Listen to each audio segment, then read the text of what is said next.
नित्यलीला प्रविष्टम विष्णुपादष्टोत्तर श्री श्रीमद्भय चरणारविंद भक्ति वेदांत स्वामी श्रील प्रभुपाद की जय। ग्रंथराज श्रीमद् भागवतम की जय। चंदन यात्रा महोत्सव की जय। समवेत भक्त वृंद की जय। गौर प्रेमानंदी। ओम अज्ञानतिमिरान्धस्य ज्ञानाञ्जनशलाकया चक्षुरुन्मिलितं येन तस्मै श्रीगुरवे नमः। श्रीचैतन्यमनोभीष्टं स्थापितं येन भूतले स्वयं रूपं कदा मह्यं ददाति सपदान्तिकं। वन्देऽहं श्रीगुरो श्रीयुतापदकमलं श्रीगुरून् वैष्णवांश्च श्रीरूपं साग्रजातं सहगण रघुनाथान्वितं तं सजीवं साद्वैतं सावधूतं परिजनसहितं कृष्ण चैतन्यदेवं श्रीराधा कृष्णपादान् सहगण ललिता श्रीविशाखान्वितांश्च नमामि विष्णुपदाय कृष्णपृष्ठाय भूतले श्रीमते जयपताका स्वामिनिति नामयाचार्यपदाय निताय कृपाप्रदायिने गौरकथाधमोदाय नगरग्रामतारिणे नमामि विष्णुपादाय कृष्णपृष्ठाय भूतले श्रीमते भक्तिवेदान्त स्वामिनिति नामिने नमस्ते सरस्वती देवे गौरवाणी प्रचारिणे निर्विशेष शून्यवादी पाश्चात्यदेशतारिणे वाञ्छाकल्पतरुभ्यश्च कृपा सिन्धुभ्येव च पतितानां पावनेभ्यो वैष्णवेभ्यो नमो नमः। जय श्री कृष्ण चैतन्य प्रभु नित्यानंद श्री अद्वैत गदाधर श्रीवासदि गौरभक्तवृंद। हरे कृष्ण कृष्ण कृष्ण हरे हरे हरे राम राम राम हरे हरे। ओम नमो भगवते वासुदेवाय।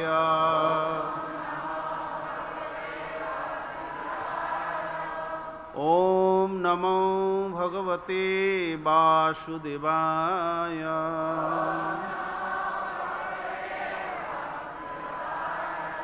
ओम नमो भगवते वासुदेवाय।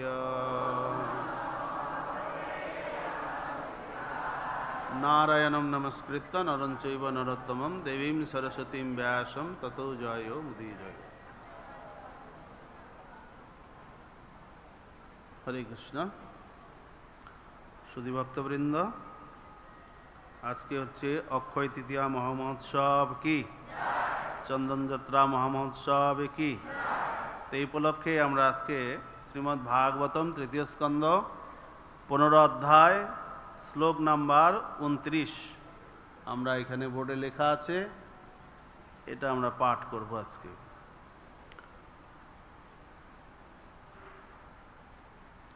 দার্জে তয় নির্বিবিষুর্মিশতোর পৃষ্ঠা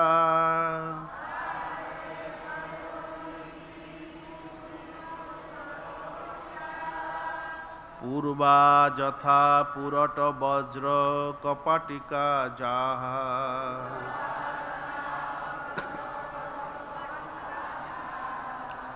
सर्वत्र ते अविषममया मुनयो सदृष्ट्वा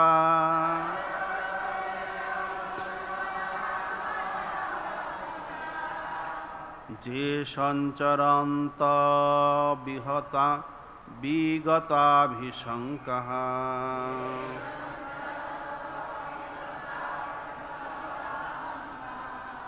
द्वार्जे तयोर्विनिविरिषु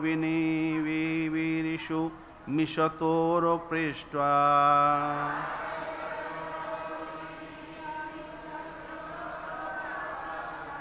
पूर्वा यथा पुरटवज्रकपाटिकाजाः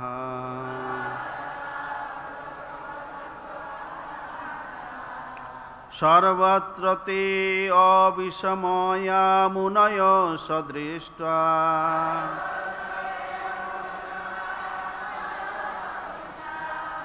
जे सञ्चरन्त वहिता विगतभिशङ्का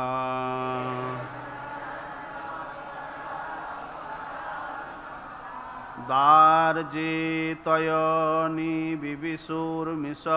तोरपृष्ट्वा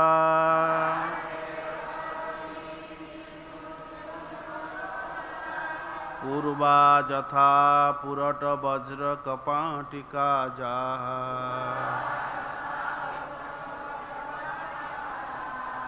सर्वत्र ते अविषमया मुनयो सदृष्ट्वा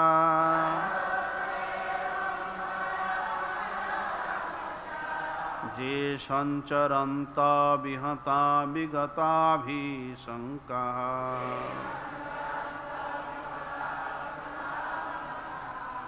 हरे कृष्ण আপনারা বলুন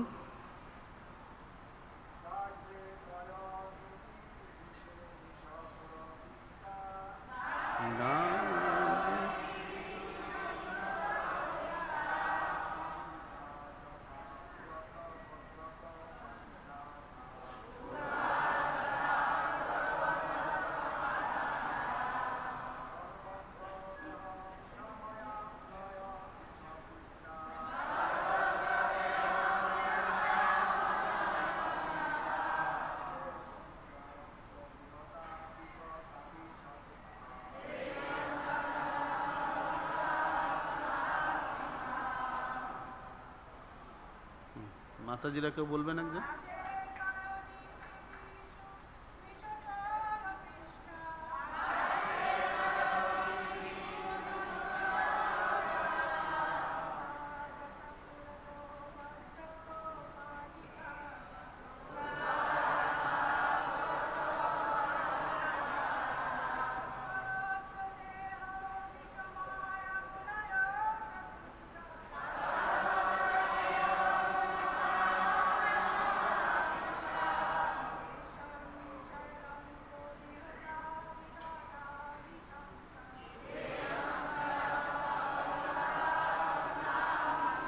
ধন্যবাদ হরে কৃষ্ণ শব্দার্থ দারি দ্বারে ইতয় উভয় দ্বারপাল নিবিবিষু প্রবেশ করেছিলেন মিশত দর্শন করতে করতে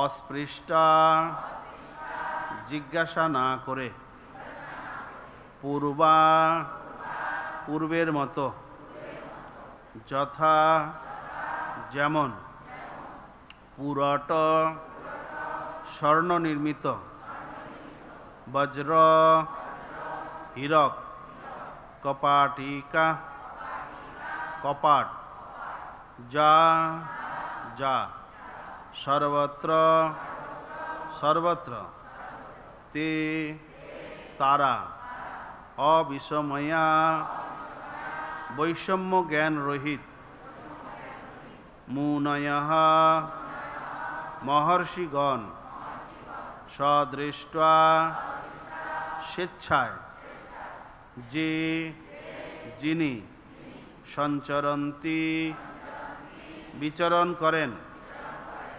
অবহিতাঃ বাধাপ্রাপ্ত না হয়ে বিগত বিনা অভিশঙ্কা আশঙ্কা। অনুবাদ: সনকাদি ঋষিদের গতি সর্বত্র অবারিত ছিল। তারা আপন ও পর এইরূপ বৈষম্য জ্ঞানরহিত ছিলেন।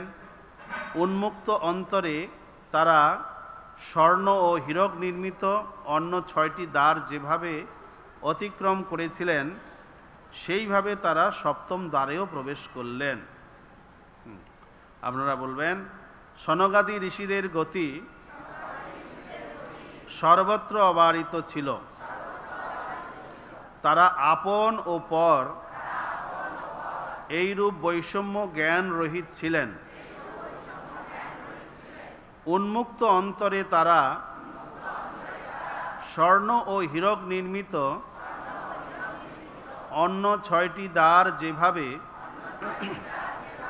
অতিক্রম করেছিলেন, সেইভাবে তারা 7ম দ্বারেও প্রবেশ করলেন।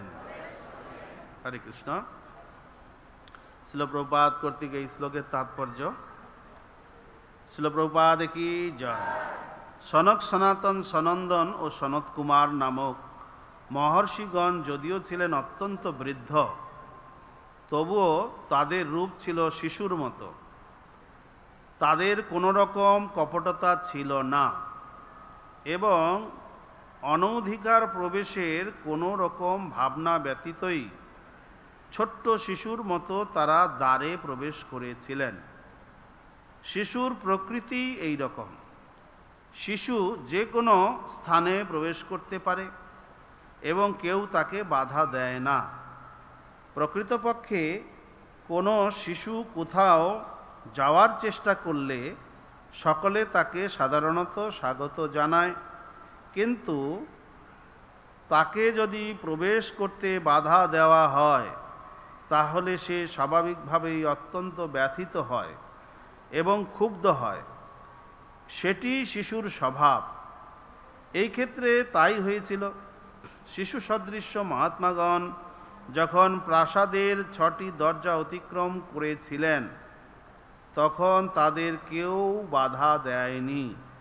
তাই 7ম দরজা দিয়ে প্রবেশ করার সময় যখন গদাধারী দাড়ীদের দ্বারা প্রতিহত হয়েছিলেন, তখন তারা স্বাভাবিকভাবেই অত্যন্ত ক্রুদ্ধ হয়েছিলেন এবং ব্যথিত হয়েছিলেন।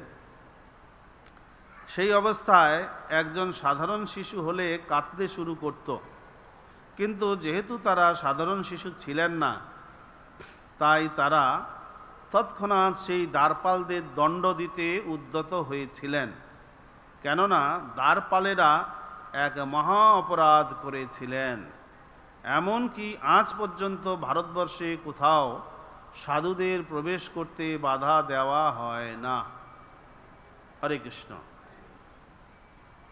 তো আমরা এইখানে বৈকুণ্ঠের দরজায় কি ঘটেছিল, বৈকুণ্ঠের 7ম দরজা, সেখানে কি স্থিতি ঘটছিল তার বিশেষ বর্ণনা এখানে শ্রবণ করলাম। 4 জন ঋষি ব্রহ্মার প্রথম সন্তান।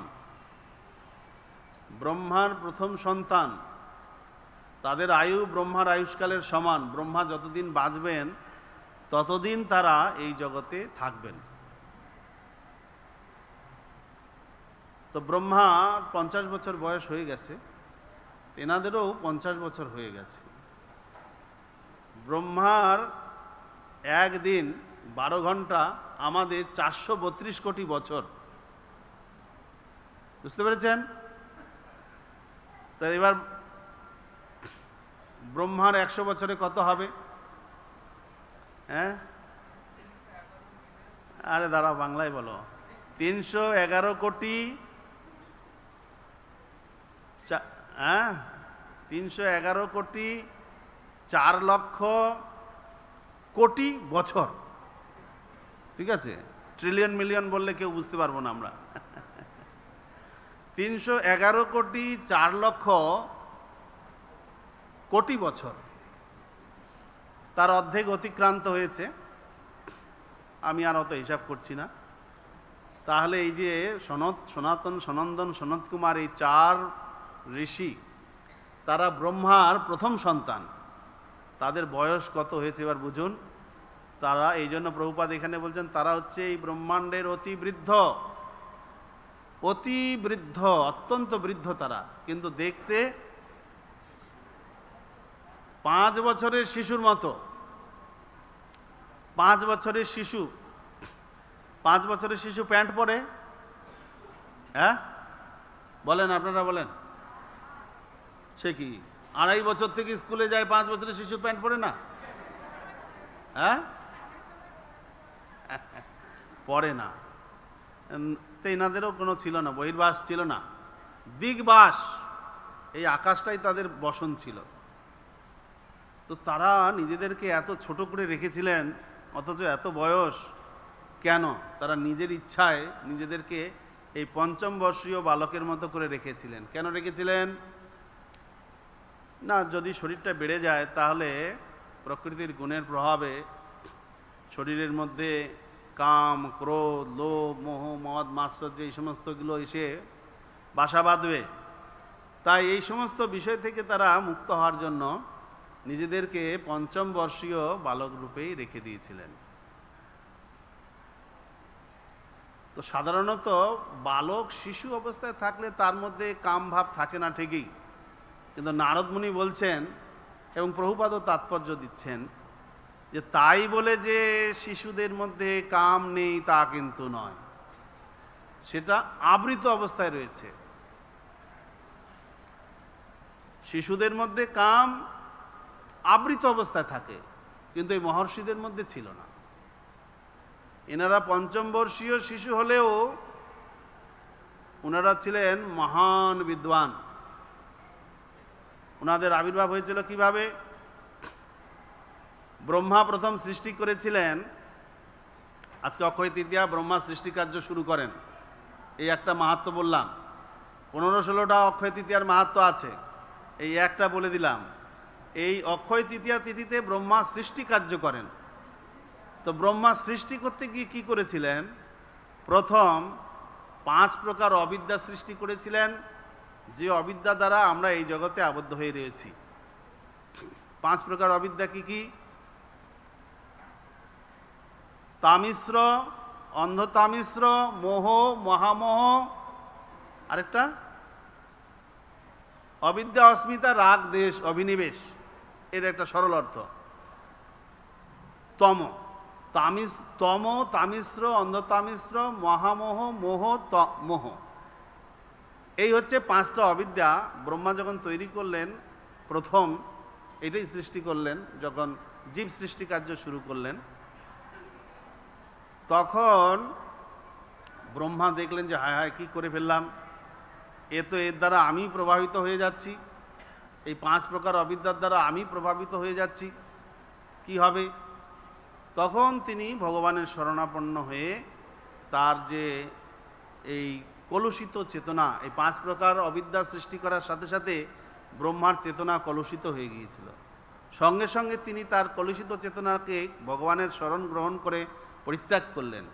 ভগবত ধ্যানে যখন মগ্ন ছিলেন, কৃষ্ণ ভাবনায়, তখন সেই কৃষ্ণ চেতনা থেকেই, ব্রহ্মার কৃষ্ণ চেতনা থেকেই চতুষ্কুমার প্রকটিত হলেন।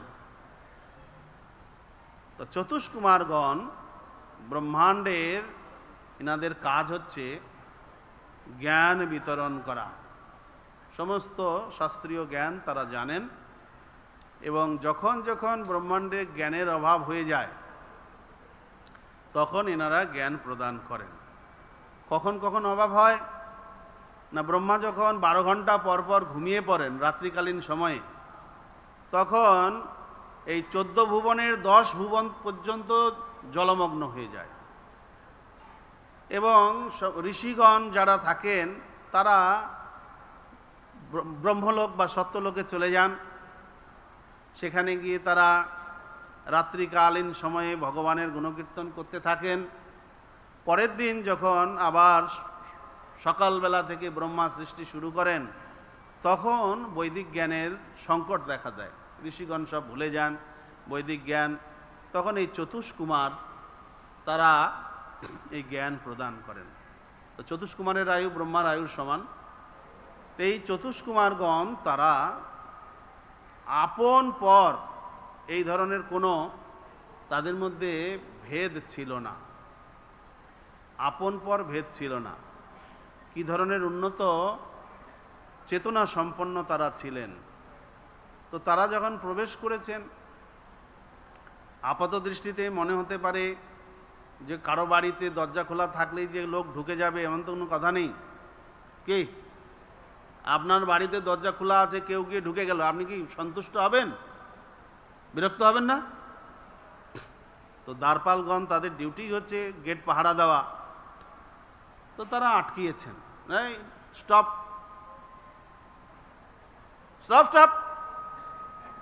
এরা রেগে গেছে, এ কি, ছখানা দরজা পেরিয়ে এলাম, আমাদের কেউ আটকালো না, কারণ কি সেখানে কোনো সিকিউরিটি ছিল না?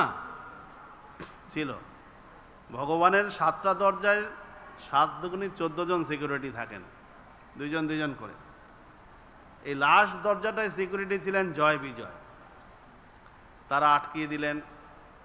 তারা খুব ব্যথিত হয়েছেন এবং তারা ক্রোধিত হয়ে তাদেরকে দণ্ড দিতে চলেছেন যে বৈকুণ্ঠে যেখানে কোনো কুণ্ঠা নেই সেখানে সিকিউরিটিরই বা কি দরকার? আচ্ছা, সিকিউরিটি আছে আছে, ভগবানের তো এখানে কোনো শত্রু প্রবেশ করতে পারে না, বৈকুণ্ঠে তো কোনো শত্রুর প্রবেশ অধিকার নেই। তাহলে এই 2 দ্বারপাল চতুষ্কুমারকে তারা কেন আটকালেন? ভক্ত ছাড়া বৈকুণ্ঠে তো কেউ যেতে পারেন না। এখন প্রশ্ন হতে পারে, চতুষ্কুমারগণ কি ভক্ত ছিলেন না? না, চতুষ্কুমারগণ ছিলেন ব্রহ্মবাদী। তারা নির্বিশেষ ব্রহ্মের ধ্যানে মগ্ন ছিলেন। যদিও ব্রহ্মার পুত্র এবং ব্রহ্মা তাদেরকে বলেছিলেন যে ভগবান হচ্ছেন সবিশেষ, নারায়ণ হচ্ছেন ভগবান, তার রূপ আছে, কিন্তু যে কোনো কারণেই হোক তারা মেনে নিয়েছিলেন ভগবান নারায়ণ। কিন্তু তাদের মনে এটা দৃঢ় ধারণা ছিল যে নারায়ণের থেকেও শ্রেষ্ঠ হচ্ছে নির্বিশেষ ব্রহ্মজ্যোতি। তাই পিতার কথা শুনলেও তাদের হৃদয়ে নির্বিশেষ ব্রহ্মজ্যোতিটাই ছেয়েছিল। তারা যখন ধ্যান করতেন, নির্বিশেষ ব্রহ্মজ্যোতির ধ্যান করতেন, একদিন হঠাৎ ভগবদ ইচ্ছাক্রমে তারা যখন নিরাকারের ধ্যান করছিলেন তখন নারায়ণ তাদের হৃদয়ে প্রকাশিত হন। তো এই দেখে তাদের ধ্যান ভেঙে যায়। আরে, আমরা নিরাকার নির্বিশেষে ধ্যান করছি, আমাদের ভিতরে নারায়ণ, আমাদের পিতা যে নারায়ণের কথা বলেছিলেন সেই নারায়ণ আমাদের হৃদয়ে প্রকটিত হলো। তখন এই নারায়ণ ক্ষণিকের জন্য প্রকটিত হয়েছিলেন। তো নারায়ণকে দেখার বাসনা তাদের বৃদ্ধি হয়ে গিয়েছিল। কোথায় থাকেন? নারায়ণ বৈকুণ্ঠে থাকেন। তো প্রবল ইচ্ছা, আমরা বৈকুণ্ঠে কি করে যাব? বৈকুণ্ঠে প্রবেশ অধিকার তো ভক্ত ছাড়া হবে না। তো কিন্তু এরা ভক্ত নন, অথচ নারায়ণকে দেখার জন্য প্রবল আগ্রহ।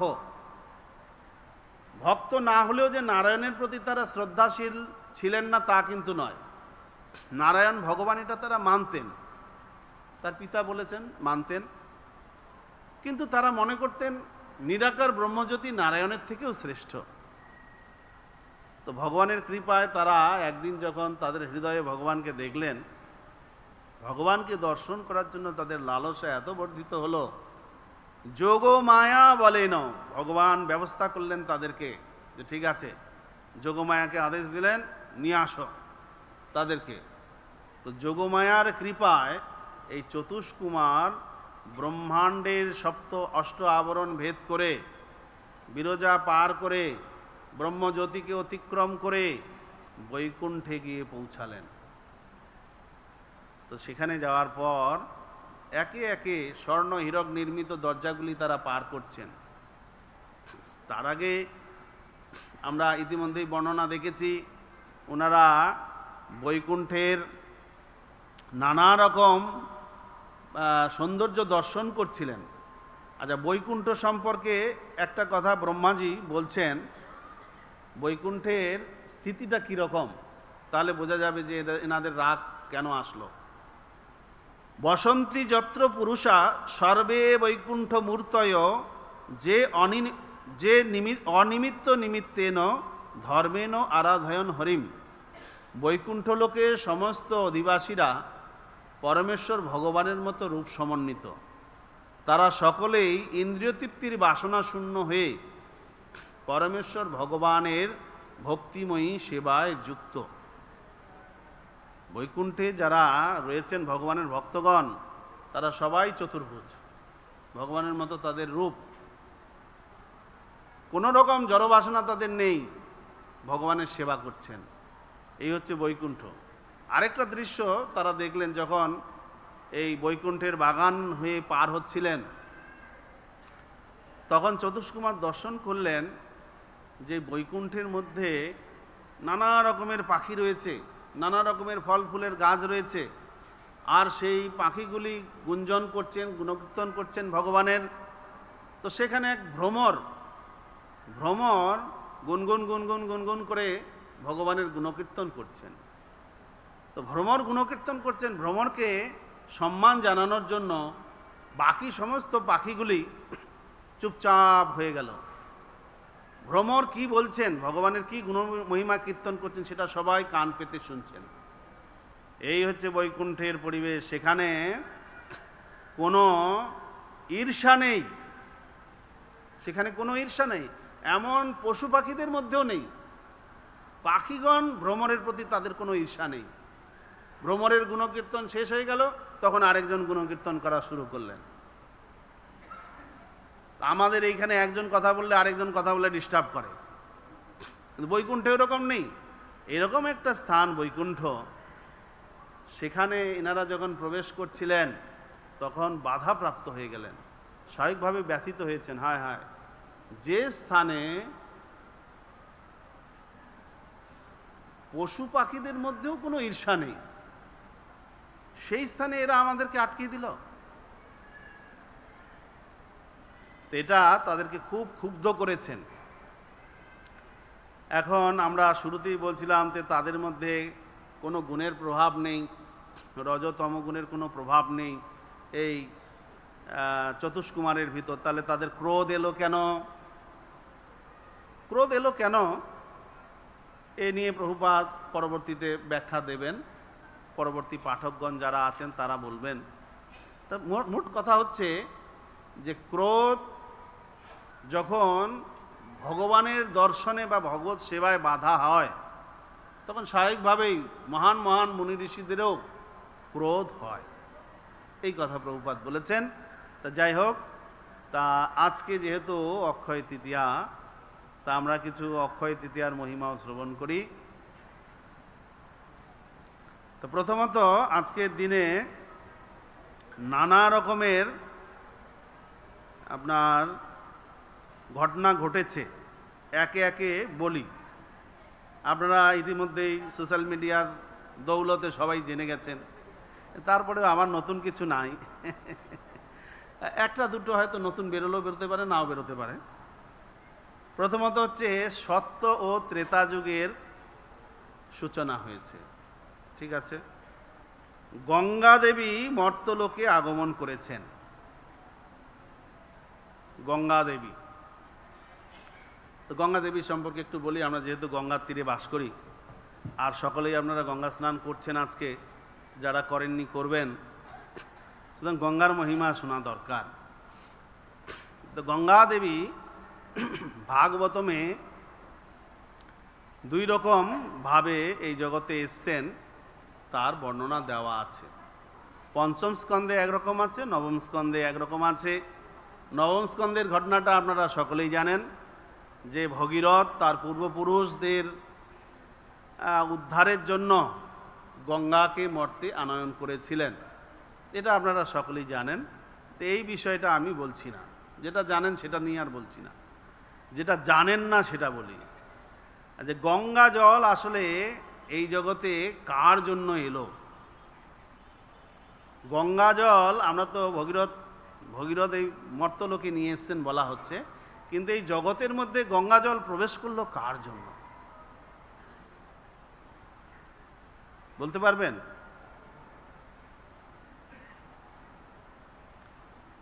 বলি মহারাজ। বলি মহারাজ তিনি বামন দেবকে ত্রিপাদ ভূমি ভিক্ষা দিয়েছিলেন। তো ভগবান তার এক পদ বিক্ষেপ করে এই ভূলোকের বিস্তার হচ্ছে 200 কোটি মাইল। 200 কোটি মাইল এই ভূলোক এক পা বিস্তার করেই নিয়ে নিয়েছেন। পদবিক্ষেপ মানে একটা পা এখানে আছে, আরেকটা পা যতদূর যাবে, এই মাঝখানে যা জায়গাটা থাকবে এটাকে বলা হচ্ছে পদবিক্ষেপ। এবং আকাশে যতটা আমার হাইট, যে পরিমাণ জায়গাটা আমি আকাশ দখল করব, সেই পরিমাণটা হচ্ছে এক পদবিক্ষেপের মধ্যে। তো বামনদেব তিনি ছদ্মবেশে এসেছেন বলিকে ছলনা করার জন্য। স্বর্গরাজ্য বলি দখল করে নিয়েছিলেন গুরু বলে বলিয়ান হয়ে। এখন দেবতাদের স্বর্গরাজ্য ফেরত দেওয়ার জন্য ভগবান বটু বামন রূপে প্রকটিত হয়ে তিনি এসছেন বলি মহারাজ যেখানে যজ্ঞ করছিলেন সেই স্থানে। তার কাছে ত্রিপাদ ভূমি ভিক্ষা নিয়ে এক পদবিক্ষেপে এই 200 কোটি মাইল ভূলোক এটা তিনি দখল করে নিলেন। এবার তার শরীরটাকে এত উঁচু করলেন, এত বিস্তার করলেন, তার শরীর ছিলেন তো বটু, এত উঁচু হয়ে গেলেন, এত উঁচু হয়ে গেলেন, পুরো ঊর্ধ্বলোক একেবারে যত গ্রহ নক্ষত্র সমূহ সব তার শরীরের দ্বারা কভার হয়ে গেল। দেখা যাচ্ছে নাভি তার এই জায়গায়, এই নাভির মধ্যে ভূবলোক এসে গেছে, তারপরে চন্দ্র বক্ষস্থলে এসে গেছে, এইরকম করে করে ঊর্ধ্ব দিকে যত লোক আছে তার শরীরের মধ্যেই কভার হয়ে গেল। হরি হরি তা এইভাবে তা অন্তরিক্ষ যা আছে গ্রহ নক্ষত্র সব তিনি দখল করে নিলেন। এ তো এক পদবিক্ষেপ হলো, এক পদবিক্ষেপ এরিয়া। দ্বিতীয় পদবিক্ষেপ তিনি করলেন কি উপরের দিকে। উপরের দিকে যখন তিনি তুললেন, এই চরণ তার লম্বা হতে হতে হতে হতে স্বর্গলোক, মহরলোক, জনলোক, তপলোক, সত্যলোক পার করে ব্রহ্মাণ্ডের অষ্ট আবরণ ভেদ করে একেবারে বিরজা নদীর জল পর্যন্ত গিয়ে স্পর্শ করল। আর তখন বিরজা নদীর জল, কারণ সমুদ্র যাকে বলা হয়, সেই কারণ সমুদ্রের জল ভগবান বামন দেবের পদধৌত করে যখন নিচে পড়ছিলেন, ব্রহ্মাজি তৎক্ষণাৎ সেটাকে কমণ্ডলে ধারণ করলেন। এই হচ্ছে গঙ্গা। তাহলে গঙ্গা কার জন্য এই জগতে প্রবেশ করলেন? বলি মহারাজ। মর্তলোকে ভগীরথ নিয়ে এসছেন, কিন্তু ঊর্ধ্বলোকে বলি মহারাজ নিয়ে এলেন। তারপরে প্রভুপাদ বলছেন যে গঙ্গা জল উৎপন্ন হয়েছে 3 ভাবে। অষ্টম স্কন্ধে প্রভুপাদ ব্যাখ্যা করছেন। প্রথমত যেটা বললাম যে ভগবান বামনদেব পদবিক্ষেপ করেছেন, উরুক্রম নাম হয়েছে তার যে চরণধৌত জল হচ্ছে গঙ্গা, সেই জল কারণ সমুদ্রের জল। আবার এটাও ঠিক যে ব্রহ্মা যখন দেখলেন ভগবানের চরণ আমার সামনে এসে গেছে, ব্রহ্মা তখন কমণ্ডল থেকে জল বার করে ভগবানের পাদও প্রক্ষালন করেছিলেন। ব্রহ্মা হচ্ছেন ব্রাহ্মণ, পাদ্যম, অর্ঘ্যম, আচমনিয়ম ইত্যাদি দিয়ে ভগবানের চরণের উপাসনা করেছিলেন। সেই যে চরণামৃত, ভগবানের চরণামৃত, সেটাই হচ্ছে গঙ্গা জল। এইটা একটা কারণ। গঙ্গা জল কোথা থেকে এলো? আরেকটা কারণ হচ্ছে ভগবান নারায়ণ স্বয়ং নিজে গঙ্গা রূপে প্রকটিত হয়েছেন, তিনি গঙ্গা জল রূপে নিজেকে বিলীন করেছেন। তো প্রভুপাদ বলছেন 3টা কারণই ঠিক। এই 3টা কারণযুক্ত গঙ্গা জল যখন ব্রহ্মলোকে এলেন, ব্রহ্মলোক প্লাবিত করলেন, ব্রহ্মা সেটাকে কমণ্ডলে ধারণ করলেন। তারপরে সেইখান থেকে সেই জল নিচের দিকে তপলোক, জনলোক, মহলোক এগুলোকে প্লাবিত করতে করতে যখন মহরলোকে এলো, মহরলোক থেকে তারপরে এলো ধ্রুবলোকে। ধ্রুবলোকে ধ্রুব মহারাজ এখন রয়েছেন।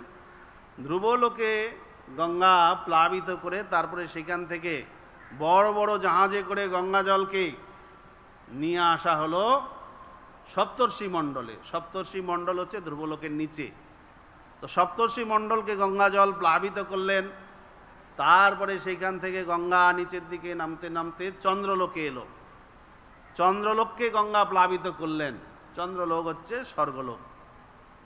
তারপরে সেখান থেকে গঙ্গা সোজা এই আমাদের ভূলোকের মধ্যে সুমেরু পর্বত মাঝখানে রয়েছেন।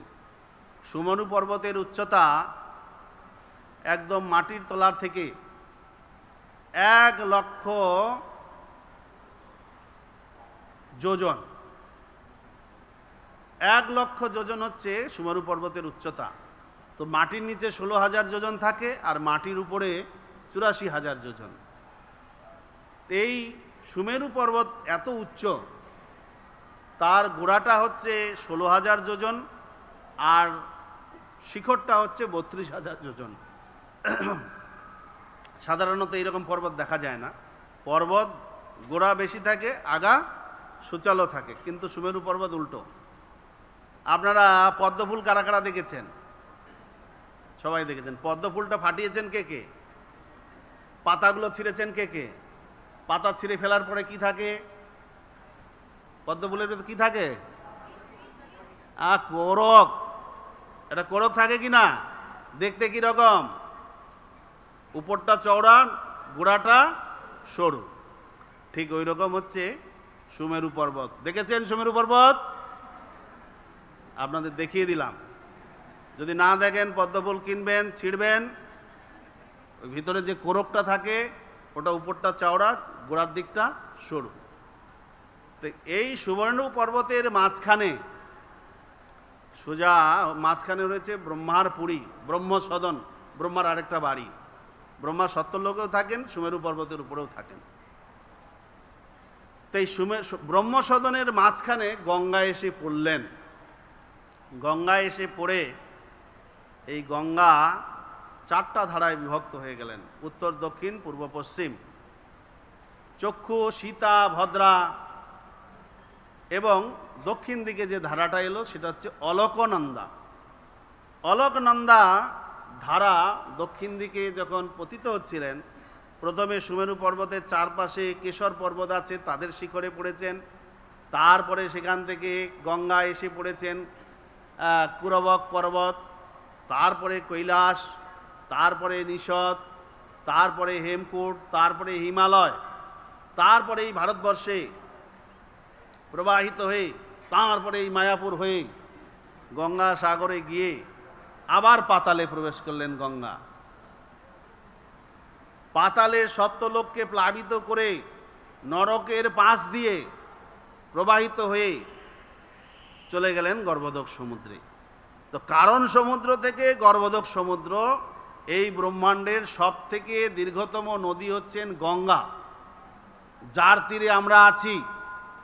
কত সৌভাগ্যবান আমরা বলুন।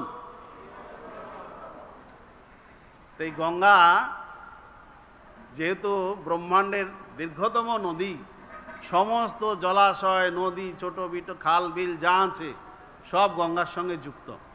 পিতৃপুরুষদের উদ্দেশ্যে যখন কোনো তর্পণাদি করা হয় গঙ্গাতে বা যে কোনো জলাশয়ে, তা গঙ্গার মাধ্যমে প্রবাহিত হয়ে এই যে পাতালে গিয়ে নরকের পাশ দিয়ে যখন প্রবাহিত হয়, এই সেখানে যমরাজের পুরী রয়েছে, যমলোক।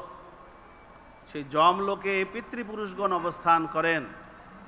পিতৃপুরুষগণ তখন জানতে পারেন যে আমার বংশের কেউ মারা গেছেন, তার উদ্দেশ্যে তার বংশধরগণ নৈবেদ্য নিবেদন করেছেন, তো সেটা তারা পুণ্যফল রূপে এই পরলোকগত পিতা বা মাতার উদ্দেশ্যে প্রদান করা হয়।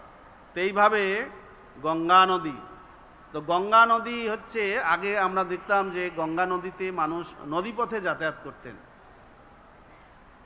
তো এই নদীপথে যাতায়াতটা ছিল খুব প্রাচীন। এই চতুষ্কুমার যাদের কথা বলছি, তারা ব্রহ্মলোকেও থাকেন, মহরলোকেও থাকেন, জনলোক, তপলোক, সব লোকই থাকেন, এবং আমাদের এই জগতেও তারা ঘুরে বেড়ান। সর্বত্র তাদের কোথাও মানে বাধা নেই, অবারিত গতি, যেখানে ইচ্ছা সেখানে যেতে পারেন। তো তাদের একবার ইচ্ছা হলো আমরা ভাগবত শুনবো। তো ভাগবত শুনবো কার কাছে শুনবো?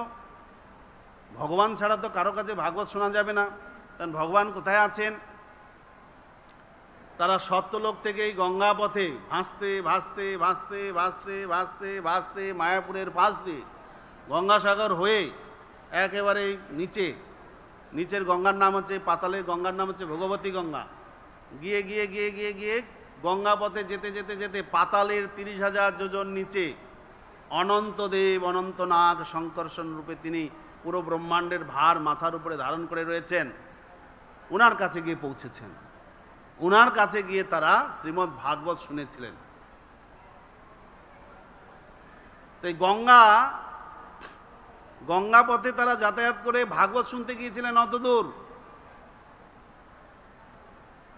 কোথায় ব্রহ্মলোক আর কোথায় পাতালের নিচে ভগবান যেখানে রয়েছেন অনন্ত শেষ রূপে, সেখানে তারা ভাগবত শুনতে গিয়েছিলেন।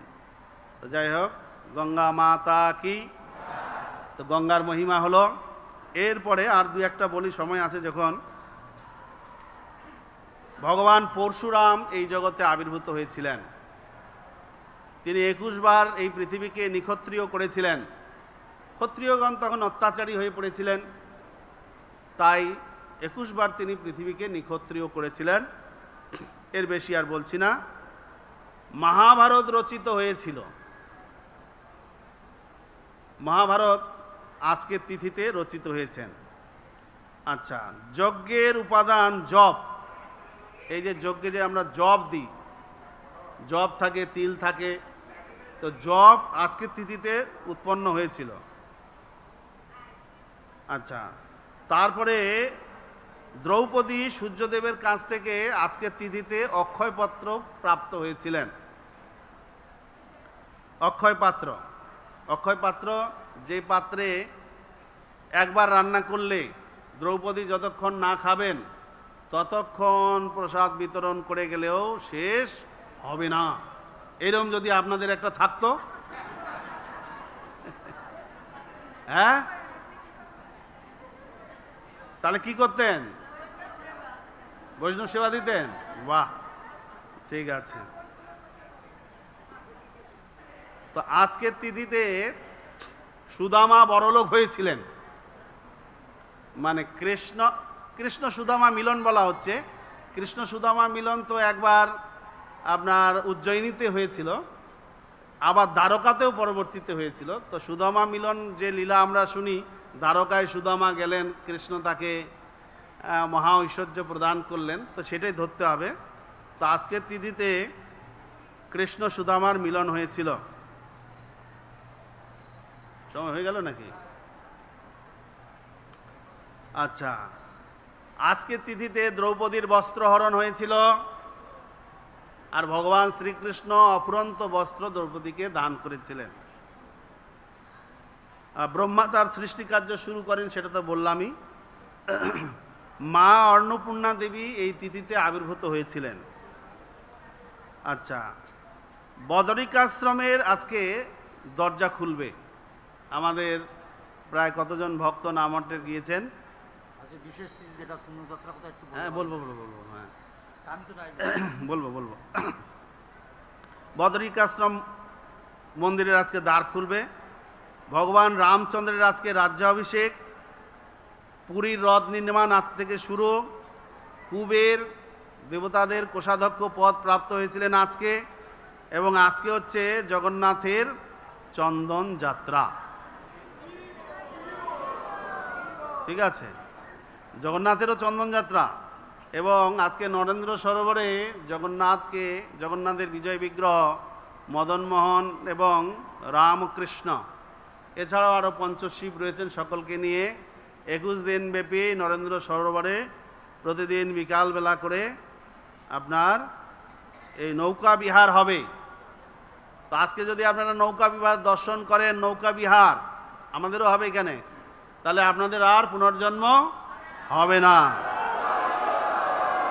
ওকে, ঠিক আছে। তো এবার আসা যাক, আমরা কেন চন্দন যাত্রা করি। সেইটাতে। বনমালী প্রভু মনে করিয়ে দিলেন। তো এই চন্দন যাত্রাতে, এই চন্দন যাত্রার পিছনে মহাপ্রভু স্বয়ং বলছেন যে ভগবান পরীক্ষা নিয়েছেন তার এক ভক্তের। পরীক্ষা কি নিলেন? পরীক্ষা করিতে গোপাল কইল আজ্ঞাদান, পরীক্ষা করিয়া শেষে হইল দয়াবান। তো গোপাল পরীক্ষা করেছেন, পরীক্ষা করে তিনি আবার দয়াবানও হয়ে গেছেন। কাকে পরীক্ষা করেছিলেন? কি পরীক্ষা করেছিলেন? না, মাধবেন্দ্রপুরীকে পরীক্ষা করেছিলেন। মাধবেন্দ্রপুরী তিনি গোবর্ধনধারী গোপালকে গোবর্ধনের পাদদেশ থেকে উদ্ধার করেছিলেন, সেখানে একটা মন্দির নির্মাণ করে তার সেবা প্রতিষ্ঠা করেছিলেন। তারপরে একদিন গোপাল বলছেন যে মাধব, আমার শরীরের তাপ যাচ্ছে না, তুমি যাও মলয়জ চন্দন নিয়ে এসে আমার শরীরে তা লেপন করো। এইভাবে তাকে পরীক্ষা করার জন্যই আজ্ঞা দিলেন। ভগবান ভক্তকে পরীক্ষা করেন। মাধবেন্দ্রপুরী সম্পর্কে একটুখানি বলি। মাধবেন্দ্রপুরী তিনি ছিলেন এমনই বিরক্ত সন্ন্যাসী, তিনি অযাচক বৃত্তি, মানে যেচে কোনোদিন কারো কাছে কোনো কিছু নিতেন না। খাবার তো যেচে কোনোদিন কারো কাছে খেতেন না, বা কোনো কিছু দরকারি জিনিস দরকার হলেও কারো কাছে চাইতেন না। বিভিন্ন জায়গায় ভ্রমণ করতে করতে উনি যখন গোবর্ধনে বৃন্দাবনে প্রবেশ করলেন, তখন উনার ইচ্ছা হলো যে আমি এই বৃন্দাবনে শুধু যদি আমাকে দুগ্ধজাত কেউ কিছু দেয় তাহলে খাবো, নাহলে খাবো না। একে তো চায় না, তারপরে আবার কি খাবে সেটা যদি ফিক্স করে দেয়, বলুন যারা দিতে চাইবে তারা জানতে পারবে? কেউ রুটি এনে দেয়, কেউ ভাত এনে দেয়, বলে না, নেব না। তো এখন ভগবান জানতে পারলেন, গোবিন্দকুণ্ডে স্নান করে উনি উপবাসে রয়েছেন। তো ভগবান বলছে কিসের ধ্যান করছে এত? মেঘে খেতে পারো না? মেঘে খাও না কেন? এই নাও, এই দুধ নিয়ে এসছি, দুধ খাও। তো ভগবান অন্তর্যামী জানতে পেরেছিলেন যে মাধবেন্দ্র দুধ ছাড়া কিছু খাবে না। তো যাই হোক, ভগবান তারপরে তার হাত দিয়ে প্রকটিত হলেন সেই গোপাল, গোবর্ধনধারী গোপাল। তিনি আদেশ দিলেন, যাও তুমি চন্দন নিয়ে আসো। তো মহাপ্রভু বলছেন যে পরীক্ষা করতে গোপাল আজ্ঞা দিলা, পরীক্ষা করি শেষে দয়াবান হইলা। তো কি পরীক্ষা করলেন মাধবেন্দ্রপুরীর? মাধবেন্দ্রপুরীর পরীক্ষা যে কত প্রেম আছে ভগবানের প্রতি। তো এখন মাধবেন্দ্রপুরীর প্রেম ভগবানের প্রতি, এটা তো ভগবান জানেন, এটা তো পরীক্ষা করার কিছু নেই। আর যদি উনি এটা পরীক্ষা করতেও চান করতে পারেন, তবে সেটা মুখ্য কারণ নয়। এই যে চন্দন আনতে পাঠিয়েছিলেন মাধবেন্দ্রপুরীকে উড়িষ্যাতে, পুরীতে মলয়জ চন্দন, এর পিছনে কারণ হচ্ছে জগতে মাধবেন্দ্রপুরীর যশ বিস্তার করতে চেয়েছিলেন ভগবান। কিভাবে বিস্তার করলেন? একটা যশ তো বিস্তার হয়েছে যে ভগবান গোপালকে উনি প্রকট করেছেন। গোবর্ধনধারী গোপাল বহুদিন জঙ্গলে পড়েছিল, মাধবেন্দ্রপুরী স্বপ্নাদেশ পেয়ে সেটা প্রকট করেছেন। সে তো যশ একবার হয়েছে, আরও যশ দিতে চান উনি ভগবান তার ভক্তকে। উনি যখন রেমুনাতে এলেন, রেমুনাতে আসার পর সেখানে গোপীনাথ তার জন্য কি করলেন? ক্ষীর চুরি করলেন। তাই বলুন, ভগবান যার জন্য ক্ষীর চুরি করছেন সেই ভক্ত ছোট? হ্যাঁ, তার যশ জগতে ছড়িয়ে গেল। তো ভগবান ভক্তের যশ বিস্তার করার জন্য আদেশ দিয়েছেন যে তুমি যাও। এখন মহাপ্রভু বলছেন যে শুধু এটাই নয়, মহাপ্রভু পরের পয়ারে বলছেন, এই ভক্তি ভক্ত প্রিয় কৃষ্ণ ব্যবহার, বুঝিতে হয় আমার সবার নাহি অধিকার। যে মাধবেন্দ্রপুরী প্রতিজ্ঞা করেছিলেন যে আমি কারো কাছে কিছু যেচে খাবো না বা কোনো কিছু যেচে নেব না, কিন্তু গোপাল তাকে পাঠিয়েছেন চন্দন নিয়ে আসো। এখন চন্দন আছে রাজার কাছে, পুরীর সেবকদের কাছে, এখন চাইতে হচ্ছে যে আমার গোপাল বিগ্রহ শরীরে বড় তাপ, আপনারা একটু আমাকে চন্দন দেন। আপনারা কিছু ভুল ভাববেন না যে আমি এই চন্দন কাঠটা নিয়ে বিক্রি করে দেব। গোপাল সত্যি বলেছেন যে চন্দন লাগবে, ওনার শরীরে লেপন করতে হবে। তো দেখুন, ভগবানের জন্য তার প্রতিজ্ঞা পর্যন্ত ভঙ্গ করছেন। উনি প্রতিজ্ঞা করেছিলেন আমি কোনোদিন কারো কাছে কিছু চাইব না, কিন্তু ভগবানের জন্য চাচ্ছেন। এই হচ্ছে ভক্তি, এটাই ভক্তি, যে আমি কোনোদিন কিছু কারো কাছে চাইব না। ওনার একটা প্রতিজ্ঞা ছিল, অযাচক বৃত্তি। অথচ গোপালের জন্য চন্দন চাইতে হচ্ছে তাকে। সেখানে গিয়ে পুরীর পাণ্ডাদের কাছে চাইছেন, রাজার কাছে গিয়ে চাইছেন, রাজামশাই আমাকে চন্দন দিন, কর্পূর দিন, আমার গোপালের শরীর অত্যন্ত উত্তপ্ত হয়ে গেছে, চন্দন ঘষে লাগাতে হবে, আমাকে আদেশ করেছেন। তো মহাপ্রভু বলছেন এই ভক্তি, এই ভক্তি। আবার উনি যখন রেমুনায় ছিলেন তখন শুনলেন গোপীনাথের সেবা কীরকম হয়, যে রাত্রিবেলার ভোগ আর শয়নের সময় 12 প্রকার অমৃত কেলি ভোগ লাগানো হয়। তখন ভোগ লেগে গেছে, তো উনি ভাবছেন হায় এর স্বাদ কীরকম, যদি একটু জানতে পারতাম তাহলে গোপালের জন্যও লাগাতাম, বানাতাম, গোপালের জন্য তৈরি করতাম। যদি অচাচক হয়ে কেউ দেয় তাহলে একটু স্বাদ। আর সঙ্গে সঙ্গে লজ্জা পেয়ে গেলেন, হ্যাঁ হ্যাঁ ভগবানকে ভোগ লেগেছে, আর এর মধ্যে আমি এরকম বাসনা করলাম, ছি ছি ছি ছি। তো এই ধিক্কার দিয়ে লাস্টে ভগবান দর্শন করে উনি চলে যান। তো দেখুন, কোনোদিন কিছু চান না, অথচ গোপালের জন্য ক্ষীর খেতে চেয়েছেন উনি, যে ক্ষীরের স্বাদটা যদি একটু পেতাম তাহলে গোপালের জন্য বানাতাম। তো এই মহাপ্রভু বলছেন এই ভক্তি, এই ভক্তি, ভক্ত প্রিয় কৃষ্ণ ব্যবহার।